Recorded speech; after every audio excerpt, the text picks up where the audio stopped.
Pat and Jeff and I were all working at Blizzard Entertainment, and we decided to start up this new company in February 2000. We really wanted to build a company that could focus on new experiences, trying new things, and that's what we were excited about, and that's why we built ArenaNet. We started in Pat's spare bedroom. There were 3 of us working out of Pat's spare bedroom. That summer we moved up to Seattle and worked out of the living room of my apartment. There were 7 of us, I think, working out of the living room. It was a hot summer with no air conditioning in a very small enclosed space. But we grew from there. We got our first offices in October of that year and just kept growing. We had just started a new company. We didn't want to just move across the street and have, that kind of revolving door atmosphere with Blizzard. We thought there was a line from the movie Hunt for Red October. When Cortez reached the New World, he burned his ships, and thus his men were well motivated. We thought we should be well motivated too. There are not that many times in your life when you can create something new in a new place. And we thought, let's pick the best environment. And Seattle really has a thriving game development community. And of the various places we looked at, we thought Seattle has a great quality of life. It's a beautiful city. That's where we wanted to start.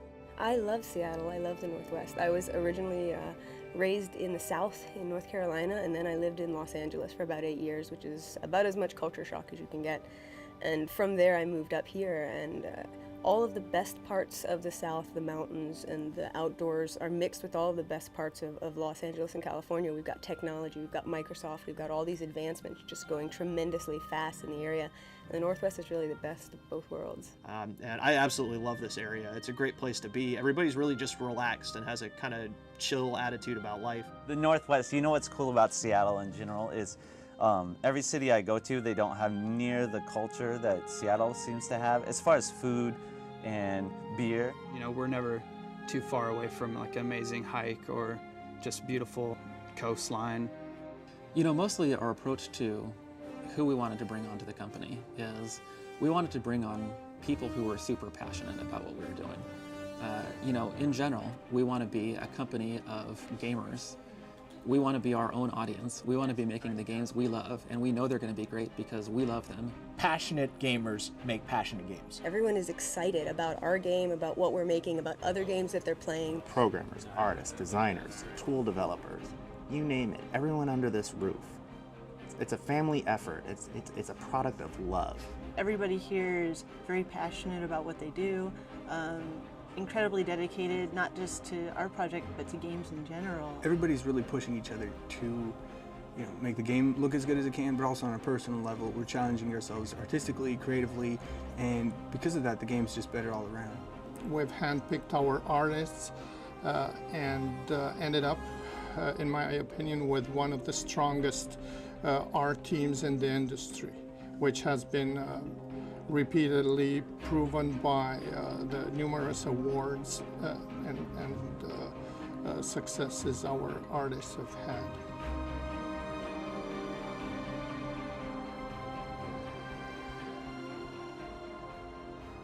We also built ArenaNet to be a very collaborative environment. They've always been really great about team building and collaboration, cooperation. We now have like 250 people here, and when I first started it was about 30 people. I certainly got them bigger.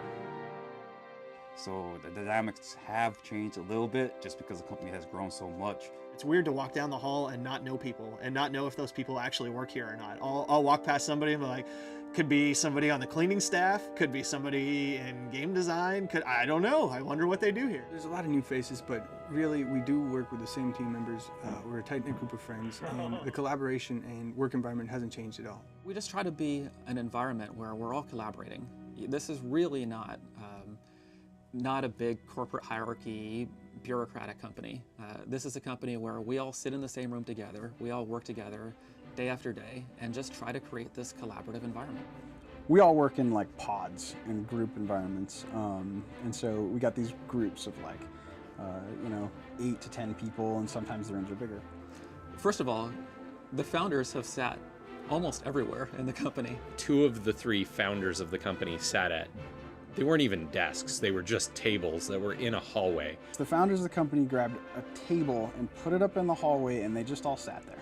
I mean, nobody at ArenaNet has an office even. Like everybody's in an open space. I've worked at a lot of places, and there's nowhere that I've ever worked where the three founders of the company would sit in the hallway and work.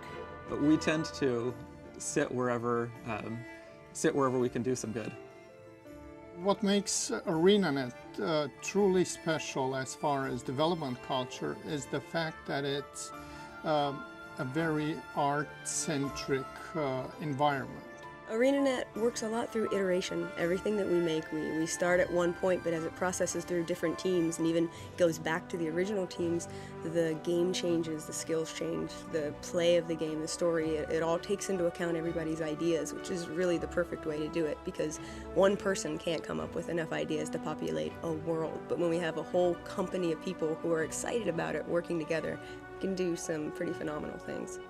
I came on roughly halfway through the development process, and at that point the technology had been developed, but the art was pretty much just placeholder. So we started over and scrapped everything and all the art assets and rebuilt the entire game from scratch. I've always said that we are creatively fearless.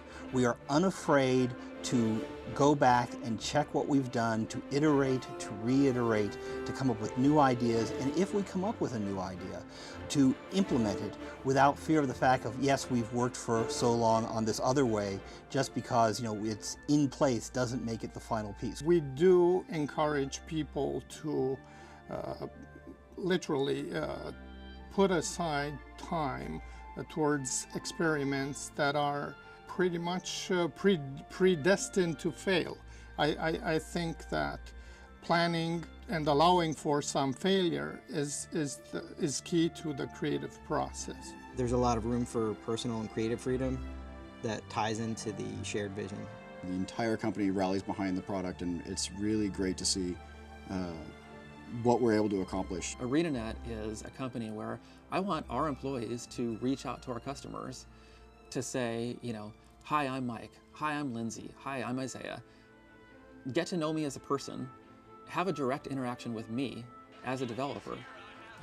Let me know what you think about our games. We're making these games for you, for our customers. We should know what you think. The feedback is so important, because then we can continue to react and respond to how they feed off of the stuff that we're doing. You know, we're not a video game company, we're a community building company. And we just happen to have one of the coolest ways to build a community, which is through a video game. People in Europe are crazy about the game, especially in Germany. It's like we have a massive following in Germany. So every time we go there for a convention or for some player meetings, it's like we are always greeted with such enthusiasm and love. It's like it's a huge market for us. Europe is as core territory as you can get for us. If you don't have the community, you're not going to be successful. You need to make community a top priority. We want to get out there and meet our fans. Actually, the great part about trade shows is not only are you meeting the fans, but a lot of times you're kind of meeting the fans again. You know, you saw them last year and you got to know them last year, and they come back and say, hi, remember me from last year? And you get to talk to them about their experiences playing the game. That's what we want. We had to kind of sit tight after we did the announcement in 2007. We had that PC Gamer article, and then we just went dark for a couple of years. And so it's been really hard. We wanted to tell people so much. We've seen so much going on with the game. The biggest thing for me is the last couple of weeks where we actually got to pull the covers off and reveal some of the big stuff that we're working on. And fortunately, the MM audience has really taken it to heart, and the reaction's been awesome. Guild Wars 2 is so much bigger than anything we've ever built before, and the amount of content, the amount of work that's going into building this game, I feel like work-wise, it's the size of everything we've built before now, combined together into one game. Guild Wars 2 was a chance for us to take a step back, evaluate what we were able to accomplish with Guild Wars 1, and kind of redirect where we wanted to take the series. I think people will notice a pretty dramatic evolution. I think we learned a lot of cool things in Guild Wars 1, and it was such a big game, and there was so many crazy things that we tried that when Guild Wars 2 came around, we basically all sat back and we just started writing down all the things that we do differently. And so there's all these things that we're trying to do differently. And so I'm really curious to see how all those pan out. It is a whole new game that's going to blow people's mind. I mean, first of all, I play the hell out of Guild Wars 2, and so I'm going to play all of the content in Guild Wars 2. And secondly, I hope our customers also. I hope fans, when they get to play this game, they don't limit themselves to one race. There's just too much to see. I am gonna play Char, because I'm the kind of girl that likes to rip people's heads off. I will go Char all the way, yeah. I'm gonna lean towards the Char. Probably Char. I really want to play the Char. I think they're the one race that is truly Guild Wars. They are unique unto themselves. There is just something about that bestial, monstrous, a force to be reckoned with, just insane. You just can't beat that. I'm gonna play as a Char, because I want to be a badass. Are you a badass? No, I'm not, but I want to be one. My daughter likes the Char, so I'll probably end up rolling a Char at first, and then maybe an Asura. I'm probably gonna play Char first, and then maybe Asura, and if I get around to it, maybe a human. I'm gonna play a Norn. I'm probably gonna play a Norn. So I'm kind of an altaholic. I make a lot of alts, so I'll probably end up playing a Norn, I think, because transforming into a wolf just seems really cool to me. I think I'm going to be playing probably the Norn because they're big and hairy like me, so I can relate. I'm gonna play as a human, because that's what I played in GLib 1. My race, I have this image in Guild Wars now of Joe Hostile, and he was a human. And so my main guy will probably be a human, just to carry on and continue that persona I had in the original game. Well, I have to say that so far the humans play a special role in my heart because of the outfits that I've done, the clothing. I think I'll probably be playing Sylvari. I'm leaning towards a Sylvari just because they still have a lot of mystery around them. I like the Sylvari. I'm kind of partial to the Sylvari right now. I am excited about the Sylvari because it's, in my opinion, one of the more unique races. Oh, my nature is Asura. I believe I'll play the Asura.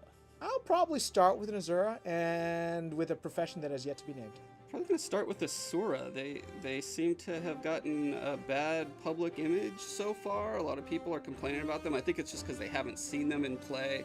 The animation is such a huge component of their personality, but I think they're the ones that really pop out the most as just being unique and fun and different. We play our games constantly as we're developing them. And the reason we do that is we figure if we've been having fun playing the game for 3 years before the game is released, then we know you're going to have fun as a customer playing the game for years after it's released. We want to build games that have legs, games that are going to stand the test of time, games that people are not going to just buy and play and be done with, but buy and want to be part of the community and just keep playing. And so it's fantastic when you release a game to be able to see people come in and start enjoying what you've been enjoying for the past 3 years and start to be able to see that, yeah, all these things we've been doing, players really do love and really do appreciate all the work we've been putting into this game. All our fans are just clamoring to see something about it and play it. They want to get their hands on it and they want to play it. And everything that we're telling that we're doing in this game, they're all really excited about it. They can't wait to see it. And they just want to see if we're really doing what we claim we are. And we're doing it. The really unique thing about the development of Guild Wars 2 is we announced the development of Guild Wars 2 before we started working on Guild Wars 2. We figured we owed it to our fans to say, we've decided not to keep making campaigns for Guild Wars 1, but to make a new game that is everything that we want Guild Wars to be. So we just told them straight from the beginning, we're gonna have to go away for a while and make this game, and you're not gonna hear a lot from us while we're making this game. And so we worked in silence for 2 years, because we wanted to kind of under-promise and over-deliver and wait till we really had something to show before we showed. And so it's so nice now to be able to just kind of open up the floodgates and say, there is so much to Guild Wars 2, and we've been waiting to tell you, and now we can tell you everything there is in this game.